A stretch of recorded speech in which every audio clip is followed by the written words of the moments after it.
Okay, so I've just opened an Obsidian Flames build in Battle Box. So in my last video, I was talking about how this is really a great bridging point from being a total beginner playing the game and having the daunting challenge of building a deck from scratch to making the jump to someone who is playing at a high level, who has a well-tuned and well-constructed deck where everything kind of really interacts with each other and synergizes to find the optimal win conditions. So the build in Battle Boxes contain 40 cards. That's what I've just opened here. That includes 1, 2, 3, 4, 5, 6, 7, 8 supporter cards or trainer cards. So that's a mix of supporters and items. We have over here 1, 2, 3, 4, 5, 6, 7, 8, 9 psychic cards that are Pokemon. We've got 1, 2, 3, 4, 5 lightning Pokemon. We have 1 colorless Pokemon.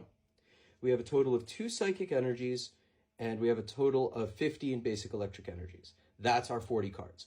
So in a 60 card deck, we're really looking to fill the gap of 20 cards now from the 4 packs that we have here. Now, we may not get it off these packs, but we're going to be a long way towards building a deck. So let's open these and see what we get, just so you can see the kind of value that we get from a build and battle box. And as I mentioned in my last video, I really feel these are underrated because it provides you most of a working engine. It may not be finely tuned yet, but it does get you to a good starting point where you can start to experiment and figure out what works for you. So for posterity, let's see what we got here. We got a basic leaf energy. We've got a Timple, Heatmore, Lillipup, another Toxel. So this would be great in our deck right here. I'm just going to put that to the side for potentially usable cards. A Doug Trio. And again, we're looking at a Lightning Psychic deck, which I think is pretty cool. A Houndstone. Let's put that to the side. Diggersby, Bounsweet. A Toxel, another one. And a Scizor. So, just if we were sticking with the theme of electric and psychic, those are the useful cards right there. I'm going to put the rest of the cards to the side for now. Let's crack the next pack. I also feel like colorless is also slightly underrated. We don't always have to use pure electric or pure psychic. I feel like colorless is kind of forgotten sometimes. So let's see what we get here. Let's flip the 1. Okay, so Dratini, Oddish, Swablu. Let's put that there. Glimmet, Beartic, Charmeleon, Excadrill, Surskit. Oh, ho, ho, ho, ho. Yeah, let's go. Holy moly. Dang, I wish this was a dark deck. Oh my gosh. Get out. Epic. And Gita. Let's put Gita here, just so we can keep count of that.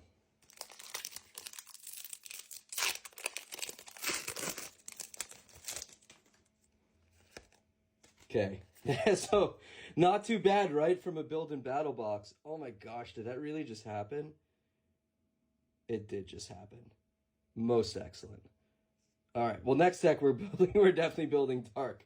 All right, so we got fire energy over here. We got a Wiglet, a Shuckle, a Bisharp, Magneton, Poltergeist, Toedscruel, Ninetales, Toedscool, Finizen.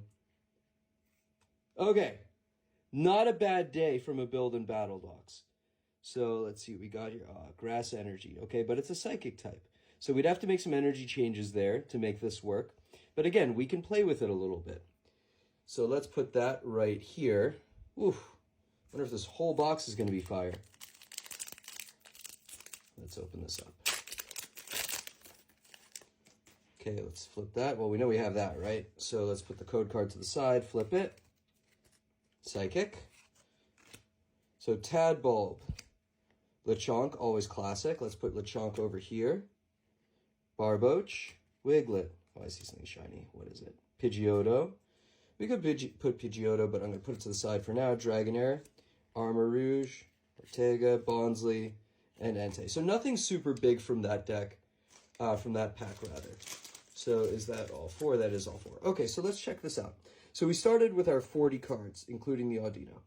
We got 1, 2, so that's 42, 43, 44. We would need to find a card to match this one, so let's call that 45. We'd need to find a card to match this one, 46. 47, 48, 49. So as you can see, we're at 49 cards right now. And the few Pokemon we would need to get to complete these evolution lines, like finding a Grievard and finding a Sinistea, that's very doable. So already we have a deck that we know has all the basic ingredients to be successful. So what does success look like coming from that level 2 product, the build and battle box? Well, your playstyle. Putting in some cards from your own collection, cards that you think would synergize well, looking at the playboard over here and figuring out how do I make these ingredients come together in the best way possible and building a deck from that. That's a lot harder to do when you're looking at the blank piece of paper and you've got all your cards out in front of you and saying, well, where do I start? So the beautiful thing is decks are really scalable. So this deck might look very different 3 or 4 iterations down the line, and eventually all the cards might be replaced. But for getting the raw components of what you need put together as quickly as possible, for $17, I mean, I can't really argue with the value. Maybe I just got the fire hands today and I'm super lucky, but not a bad day opening a build and battle box. Oh my gosh, I can't believe we got the Charizard.